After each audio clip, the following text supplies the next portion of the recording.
உடனே வலி தெரியாது. யாராவது என்னை காயப்படுத்தினால் அது எனக்கு உடனே தெரியாது. யாராவது என் மனதை முறிய செய்தால் அதை அப்போதே நான் உணர்ந்ததில்லை. எனக்கு வலி உணர நெடுநேரமாகும். என் மனதை கபடமின்மையின் கவசம் ஒன்று மூடி இருக்கிறது. எனக்கு உரைக்க வேண்டுமெனில் உங்கள் குருவாலை ஆழமாக செலுத்த வேண்டும். நாட்கள் செல்லும், வாரங்கள் செல்லும், மாதங்கள் செல்லும். திடீரென ஒரு நாள் அதிகாலையில் விழித்தெழுந்து ஏனென்று தெரியாமல் பாய்விட்டு அழுகும். நெடுந்தூர பயணம் ஒன்றில் சூரியன் வீழும் செவ்வானம் கண்டு காரணம் தெரியாமல் கண்ணீர் நீர் மல்க என் வழி செல்வேன்.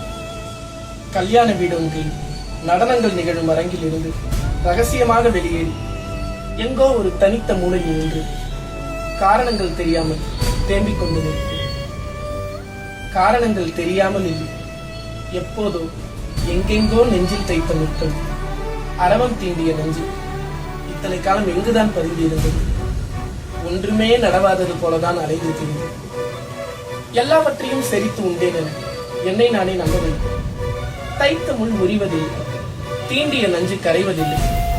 அது காத்திருக்கிறது நான் பலவீனப்படும் வரை.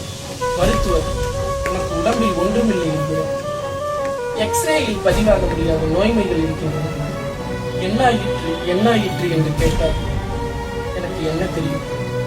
எங்கோ விழுந்த துணியை யாரோ சுமத்திய சுமதி, எப்போதோ கண்ட பொற்கனம் அல்ல. என் கண்ணீருக்கு காரணம் கேட்காது. அது நீயாகவும் இருக்கலாம்.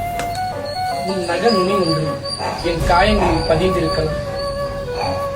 யார்தான் அன்பு செய்வது? யார்தான் தீண்டி இருக்கிறது? எனக்கு நீ,